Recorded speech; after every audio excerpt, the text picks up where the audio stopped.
Sir, இந்த தேர்தலுக்கு இந்த முடிவுகளுக்கு பிறகும் கூட இவரை ஆட்சி அமைக்க விடாமல் தடுப்பது திமுகவும் அதிமுகவும் தான் சேர்ந்து பண்ணிட்டு இருக்கு அப்படின்ட்டு எழுந்திருக்கக்கூடிய ஒரு ஒரு ப்ரொபகண்டா இருக்குல்ல, ஒரு பிரச்சாரம் இருக்குல்ல, அது அப்படி ஒன்று ஏதாவது இங்கே நடக்குதா சார்? அப்படி ஒன்று நடைமுறையில் இல்லை, அப்படி ஒரு கற்பிக்கப்படுகிறது. ஓகே, அது என்ன நினைக்கிறாங்கன்னா, திமுக அதிமுகவுக்கு எதிராக தேர்தல் பிரச்சாரம் செய்தோம், அதனால தன்னுடைய எதிரிகளை கட்டமைப்பது. அதில் உண்மை என்னன்னா, உண்மையான எதிரியா இருக்கக்கூடிய பாஜக தான் அதுக்கு காரணம்னு சொல்வதற்கு அவர்களுக்கு தைரியம் இல்லை. ஓகே, அதை விமர்சிப்பதற்கான துணிச்சலை அவங்க என்ன செய்யறாங்கன்னா திசை மாற்றி விடுறாங்க, திசை திருப்புறாங்கன்னு கூட நான் அதை சொல்லுவேன். ஓகே, அதனால திமுகவை பொறுத்தவரையில அவங்க சொல்லிட்டாங்க, நாங்க எதிர்க்கட்சி வரிசையில் இருப்பதற்கு தயாரா இருக்கும். ஏன்னா திமுகவுக்கு இது முதல் தோல்வி கிடையாது, பல தோல்விகளை அவர்கள் சந்தித்திருக்கிறார்கள். பல நெருக்கடியை அந்த அரசியல் கட்சி பார்த்திருக்கிறது. எமர்ஜென்சியிலிருந்து எம்ஜிஆர் போன்ற மாய வசீகரத்தினுடைய தலைமையெல்லாம் அவங்க பார்த்துருக்கிறாங்க. எதிர்கொள்ளவே முடியாத, வெற்றியே பெற முடியாத காலகட்டம் திமுகவுக்கு நிறைய காலகட்டம் இருக்குது. ராஜீவ்காந்தி படுகொலை ஆன போதுள்ள எல்லா தொகுதிகளிலும் தோற்று 2 தொகுதிகள் மட்டும்தான் வெற்றி பெற்றார். கலைஞரும் எக்மோரில் பருதி இளமழுதி மட்டும்தான் வெற்றி பெற்றாங்க. அப்படிப்பட்ட சூழ்நிலையெல்லாம் திமுக பார்த்து இதை விட மோசமான தோல்வி, இப்போ இது ஒரு மோசமான தோல்வின்னு சொல்ல முடியாது, இதை விட மோசமான தோல்வி, எதிர்க்கட்சி வரிசைக்கே வர முடியாத தோல்வியை கூட திமுக சந்தித்திருக்கிறது. அதனால அவங்க ஜெனியூனா சொல்லிட்டாங்க, நாங்கள் எதிர்க்கட்சி தான், நாங்கள் யாருக்கு இடையூறு செய்கிறதுக்கு வரல, 6 மாதம் நாங்கள் எதுவுமே செய்ய மாட்டோம், விமர்சனம் கூட செய்ய மாட்டோங்கிற அளவுக்கு வெளியே வந்துட்டாங்க. இப்போ அதிமுகவுக்குள்ள தான் புதுச்சேரியில் ஒரு ரிசார்ட்டில் அடைச்சி வச்சுட்டாங்க. அப்படிங்கிறப்ப கூவத்தூருடைய பார்ட் 2 தொடங்கி விட்டதுன்னு ஒரு நம்ப தகுந்த வட்டாரத்தில் எனக்கு செய்தி வருது. ஓகே, அதனால குதிரை பேரம் ஒரு பக்கம் அங்கு தொடங்குமான்னு நமக்கு தெரியல. ஏன்னா 2 விஷயம் நம்ம யோசிக்க வேண்டியிருக்குது. அதிமுகவில் நெடுங்காலம் பயணித்த ஏன் விஜயை ஆட்சி அமைக்க இங்க இருக்கக்கூடிய இதர கட்சிகள் ஆதரிக்க வேண்டும் அப்படின்னு கேட்டா என்ன பதில் சொல்வீங்க சார்? ஏன் ஆதரிக்கணும் விஜய்? இன்னொரு தேர்தலை சந்திக்காமல் இருப்பது மட்டும்தான், ஒரே ஒரு கொள்கை காரணம் கிடையாது. தகுதியான நபர் அப்படிங்கறதெல்லாம் கிடையாது. அதாவது பெருவாரியான மக்கள் வாக்களித்து விட்டார்கள் என்கிற போது அவருடைய தகுதி குறித்த விமர்சனம் என்பது அங்க அடிபட்டு போயிருது. ஏன்னா அவர் ஆளுமை நிரூபிப்பதற்கு இனிமே அவர் வாய்ப்பு கொடுத்த பின்னாடி அவர் என்ன செய்ய போறான்னு நமக்கு தெரியல. ஓகே, அதனால மக்களுடைய அதாவது மக்களுடைய நம்பகத்தன்மை, அவங்க மக்கள் கொடுத்த அந்த வாக்குகளுடைய நம்பிக்கைகளுக்கு ஒரு மரியாதை செலுத்த வேண்டியிருக்கு. ஏன்னா 1,75,00,000 வாக்குகள் வரைக்கும் அவர் பெற்றிருக்கிறாரு. ஏறத்தாழ 55 லட்சம் வாக்குகள் திமுகவில் இருந்தும் 45 லட்சம் வாக்குகள் அதிமுகவில் இருந்தும் இடமாறி இருக்கிறது என்கிற போதும் அந்த வாக்காளர்களுக்கு நம்ம மதிப்பளித்து நம்ம அதை விமர்சிக்காமல் நம்ம விடுறோம். அப்படித்தான் நம்ம பார்க்கிறோம். ஏன்னா இதற்கு முன்பு என்னை போன்றவர்கள் பல பேர், அரசியல் விமர்சகர்கள் பல பேர் அவருடைய ஆளுமை குறித்து, அவருடைய நடவடிக்கை குறித்து நாங்கள் கடுமையாக விமர்சனம் செய்தோம். ஆனால் மக்களின் ஏற்பு என்று ஒன்று வந்ததற்கு பின்பு அதே அளவுகளோடு விமர்சிக்க முடியல. விமர்சிப்பது நாகரிகம் அல்ல. ஏன்னா மக்களுக்காக மரியாதை கொடுக்கணும். விஜயை நமக்கு விஜய் மீது நமக்கு மதிப்பு இருக்கிறதா இல்லையா என்பது அல்ல, மக்கள் மீது நமக்கு மதிப்பு இருக்கிறது. அந்த வாக்கு போட்டதுனால அவங்களுக்காக நம்ம அந்த மரியாதை செலுத்த வேண்டும்ங்கிற அடிப்படையில் நம்ம அவரை விமர்சிப்பதை விட்டுட்டு அவருடைய களத்திலே அவர் என்ன செய்ய போறார் என்பதற்காக நம்ம காத்திருக்கிறோம். ஓகே, ஓகே சார், இந்த இஷ்யூ இன்னைக்கு பெரிய தேசிய அளவில் பேசுபொருளாகி இருக்கிறது.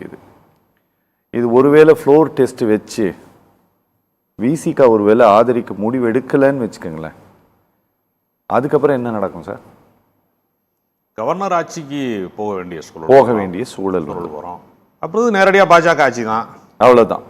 அப்புறம் மறுபடியும் தேர்தலை தான் சந்திக்க வேண்டி போகிறோம். தேர்தலை சந்திக்கக்கூடாது என்பதைத்தான் திமுக தலைவர் ஸ்டாலின் அவர்கள் கூட அதை உடனடியாக தேர்தலை சந்திப்பதிலே யாருக்கு விருப்பம் இல்லை அப்படிங்கிறதான். இப்போ 2 கட்சிகளுமே நீங்கள் புதுச்சேரி திடீரென்று கொடைக்கானலாக மாறிவிட்டதுன்னு அதிமுக எம்எல்ஏக்கள்லாம் கூடி ஒரு முடிவு எடுத்திருக்கிறாங்க. இப்போதைக்கு தாவேகாவை ஆதரிக்கிற முடிவு எடுக்க முடியலைனாலும் புதுச்சேரியை ஒரு குளிர் பிரதேசமாக அறிவித்திருக்கிறாங்க அதிமுகவில். அந்த அடிப்படையில் அவங்களும் ரிசார்ட்டில் அவங்க எம்எல்ஏக்களை எல்லாம் பத்திரமா வச்சிருக்கிறாங்க. ஸ்டாலின் அவர்களும் இன்றைக்கு சட்டமன்ற உறுப்பினர்கள் கூட்டத்தை கூட்டிட்டு 10ஆம் தேதி வரைக்கும் இங்கே இருங்க, யாரும் ஊருக்கு போயிடாதீங்கன்னு சொல்றாரு. அப்போ ஏதோ ஒரு மர்மம் முடிச்சு அவிழ்வதற்கு காத்திருக்கிறது. ஏன்னா ஏற்கனவே நேற்று உங்களுக்கெல்லாம் தெரியும், இரவுலாம் ஒரு பெரிய ஒரு செய்தி பரவிக்கொண்டே இருந்தது. இவரை தாவேகா இல்லாத ஒரு அரசை உருவாக்குவதற்கு 2 கட்சிகளுமே ஒன்று கூடணுங்கிற அளவுக்குலாம் பல பேர் பேசினாங்க. அது ஒரு வதந்தியாக சுற்றி வந்தது அப்படிங்கிறத கடந்து அது ஒருவேளை நடந்துருமோங்கிற மாதிரியான ஒரு சூழலை நோக்கி இந்த ரிசார்ட்டில் அடைச்சி வச்சிருக்கிறது. இந்த பக்கம் 10ஆம் தேதி வரைக்கும் எம்எல்ஏக்கள்லாம் எங்கேயும் வெளில போகாதீங்கன்னு சொல்கிறதெல்லாம் பார்க்குற போது எது வேண்டுமானாலும் அரசியலில் நடக்கலாம் என்று சொல்லக்கூடிய ஒரு எதிர்பார்ப்பை இது கூட்டிக் கொண்டே இருக்கிறது. ஓகே, அதிகப்படுத்தி இருக்குன்னு நினைக்கிறேன். ஓகே ஓகே ஓகே சார், இந்த தேர்தலுக்கு பிந்தைய ஆதரவு அப்படின்ட்டு இருக்குல்ல, அதில் இப்போ காங்கிரஸ் வெளியில் போனதை திமுக மிக கடுமையாக கண்டித்திருக்கிறார்கள். அது இப்போ ஒரு கூட்டம் போட்டாங்க, இந்த கூட்டத்தில் தீர்மானத்தில் கூட அவர்கள் ஒரு கண்டனத்தை, இந்த முடிவு இருக்குல்ல, இந்த ஆதரவு தெரிவிக்கக்கூடிய இந்த முடிவை இடதுசாரிகளும் விடுதலை சிறுத்தைகளும் கூட்டாக எடுப்பதற்கான வாய்ப்பு இருக்கிறதா, அல்லது கூட்டணியில் இருக்கிறோம் அப்படிங்கிறதுனால திமுகவோடு பேச வேண்டிய தேவையும் இருக்குதா? ஏதாவது அதாவது ஒரு கட்டசிக்கு அவங்க திமுக மரியாதை நிமித்தமாக பேசலாம், அது வேற விஷயம். பட் இவங்க இண்டிவிஜுவலாக முடிவெடுக்குவதற்கு இவங்களுக்கு எல்லா அதிகாரமும் உண்டு, அதுக்கான வாய்ப்புகளும் உண்டு. காரணம் என்னன்னு கேட்டிங்கன்னா, இப்போது இந்த ரிசல்ட் வந்த பிறகு 4ஆம் தேதி வந்த பிறகு 5ஆம் தேதி காலையில் விசிக தலைவராக இருக்கட்டும், அல்லது சிபிஐ செயலாளர், சிபிஎம் செயலாளர்களாக இருக்கட்டும், 3 பேருமே என்ன சொன்னாங்கன்னா, எங்கள் நோக்கம் நிறைவேறிருக்கிறது, எங்களுடைய போராட்டம், எங்களுடைய அல்டிமேட் எய்ம் என்னன்னு கேட்டிங்கன்னா, இங்கே பாஜக அதிமுக கூட்டணி வெற்றி பெறக்கூடாது, மதவாத சக்திகள் இங்கே கால் ஊன்றக்கூடாது என்பதுதான் எங்களுடைய போராட்டம். அது இன்றைக்கு நடந்திருக்கிறது. பாஜக அதிமுக கூட்டணி தோற்கடிக்கப்பட்டிருக்கிறது என்று சொல்லியிருக்கிறார்கள். யார் தோற்கடித்தார்? அடுத்த கேள்வி. விஜய் தோற்கடித்தார். அப்போ விஜய் இன்னைக்கு அதிமுக கிட்ட போய் ஆதரவு கேட்டார்னா பரவாயில்ல, இல்லை வேற பிஜேபி கிட்ட போய் ஆதரவு கேட்டார்னா பரவாயில்ல, விசிகா கிட்ட கேட்குறாரு, சிபிஎம் கிட்ட கேட்குறாரு, சிபிஐ கிட்ட கேட்குறாரு, காங்கிரஸ் கிட்ட கேட்குறாரு. இவங்கெல்லாம் யாரு? மதவாதத்தை எதிர்ப்பவர்கள், இந்தியா கூட்டணியில் அங்க வகிப்பவர்கள், பாஜகவினுடைய வெறுப்பு அரசியலை எதிர்ப்பவர்கள். ஆகவே இந்த சகாக்களைத்தான் தன்னுடைய சகாக்களாக எண்ணி அவர் கடிதம் கொடுக்கிறார், ஆதரவு கேட்டு கடிதம் கொடுக்கிற பொழுது அவரை ஆதரிக்க வேண்டியது என்பது தார்மீக ஒரு கடமையாகவே இருக்கிறது என்று நான் கருதுகிறேன். நீங்க தனிப்பட்ட ஆமா, நான் பார்ட்டி இன்னும் டிசைட் பண்ணல. இல்லை, பார்ட்டி டிசைட் பண்ணணும் அப்படின்னு எங்களுடைய தோழர்கள் கூட, எங்களுடைய தொண்டர்கள் கூட எதிர்பார்க்குறாங்க. Okay, in favour of Vijay, in favour of டிவிக்கு எல்லாம் எதிர்பார்க்குறாங்க. இது ஜனநாயகத்தை காப்பாற்றுவதற்கான இல்லைன்னு சொன்னா, இப்படி ஒன்று நடக்கலன்னு சொன்னா பிஜேபி உள்ள நுழைஞ்சு என்ன வேணுமா ஆட்டம் போட்டுருவாங்க. அவங்க இன்னைக்கு இப்போ நீங்கள் சொன்னீங்கல்ல, இப்போ ஏடிஎம்கே டிஎம்கே 2 பேரும் சேர்ந்து ஆட்சி அமைப்பதற்கான ஒரு முயற்சி நடக்கிறதா ஒரு பேச்சு இருக்குல்ல, ஒருவேளை அது நடந்துச்சுன்னா அது மக்களுக்கு எதிரானது தானே. உங்களுக்கு எதிர்கட்சியாக அமர்வதற்குத்தான் மக்கள் வாக்களித்திருக்கிறார்கள், ஆளுங்கட்சியாக அமர்வதற்கு அல்ல. அப்போ அப்படி ஒன்று நடந்துச்சுன்னா அப்போ பாஜகவுடைய கைப்பாவையாக 2 கட்சிகளுமே இருக்கிறது என்று மக்களுக்கு சந்தேகம் வரும். செய்வது என்பது எந்த விதத்திலையும் நியாயம் கிடையாது, எந்த விதத்திலும் மொராலிட்டி கிடையாது. ஆகவே அப்படிப்பட்ட முயற்சி நடப்பதற்கு நாம் அனுமதிக்க கூடாது.